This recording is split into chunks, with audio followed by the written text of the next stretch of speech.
I am Lauren Green, and you're in the strategy room. Third-party presidential candidate Jill Stein pushed for a vote recount in the state of Wisconsin, which will begin early this week. And former Secretary of State Hillary Clinton's campaign team announced over the weekend they would join the efforts. Well, this comes after Clinton's concession speech where she insisted America band together behind President-elect Donald Trump.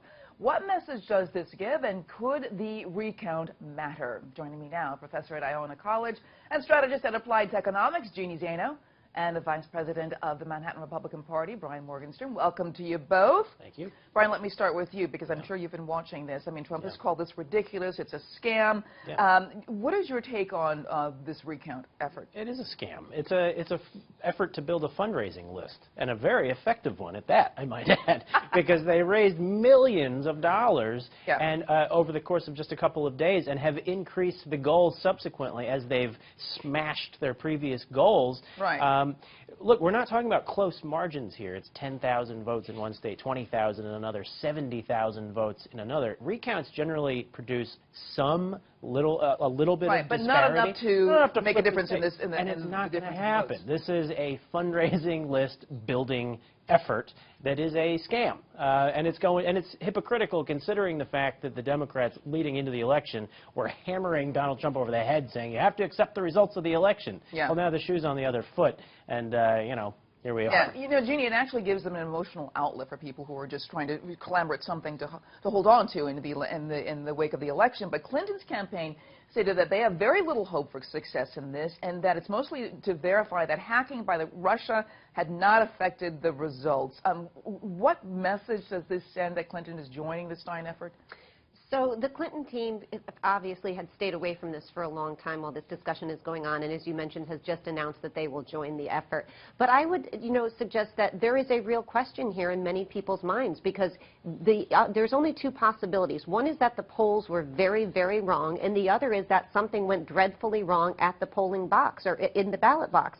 And this is something that Donald Trump himself talked about before the elections, and the Democrats poo-pooed it. And now that the Democrats are talking about it, Donald Trump has come back just over the last 24 hours and said, you know what, there was a mishap going on, and it undercounted my popular vote. But he can't have it both ways. He can't have it both ways. And so, I think regardless of the motives of Jill Stein and the Green Party, and I agree, there are a lot of motives that you can attribute to this. The reality is we have a serious problem in this country as it pertains to our ballot box. And the big problem is in those counties in which we have electronic voting machines without a paper backup. And that is where the problem lies, because mysteriously, Hillary Clinton's count in those places was low, according to people who've looked at those numbers. So do I think it's going to change the election? No. But I think we all should hope that we get to the bottom as to what actually occurred, and we fix it before the midterm and before the next election. That's in all of our interest. Brian, Wisconsin, Trump leads by over 22,000. Michigan, I think they're still counting, but I think they're going to verify that today. About 11,000 he's got ahead. Pennsylvania, advantage of like 70,000 votes.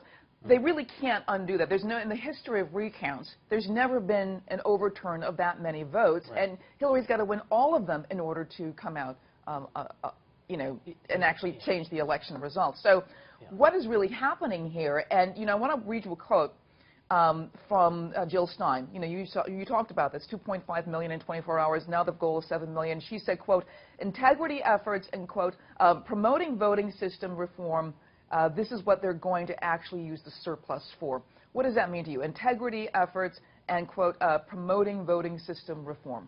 That's about as mushy a goal as I've heard for any fundraising effort. And this is something that they had to come up with after they realized they raised a lot more than they initially asked for or thought they would need for this. But look, the White House has come out and said, in terms of the Justice Department or any other federal agency's observation of this election, they have no reason to believe that it wasn't free and fair. And so apparently they did float this idea of a recount. People emoted out of their pocketbooks into Jill Stein's coffers, and now they're saying, holy cow, we have all this money, what the heck are we going to do with it? And so they're just finding a justification for all this money that they've raised. But in reality, we don't have any evidence to suggest that anything went wrong here. And so like I said, they're just finding a reason for it at this point. Jeannie, I'm actually speculating on this, and this is totally off, the wall. You know, could the Clinton campaign have put up the Jill Stein, the Green Party, you know, to do this because their hands were tied because of the statement she made before the election? It's possible. I think it is highly unlikely because Jill Stein has been famously at odds with Hillary Clinton throughout the campaign. You know, anything is possible, and I agree with you. And in my own mind, I've speculated about all of the ways in which this could have come about. I think the reality is that Jill Stein is somebody who wants to disrupt the status quo, very much in the same way that Donald Trump and Bernie Sanders and others want to. And she is incredibly frustrated by the lack of movement in this area of, you know, what we can do to fix what she sees and many people see as a troubling sign at what's going on in our ballot boxes since 2000, if not before.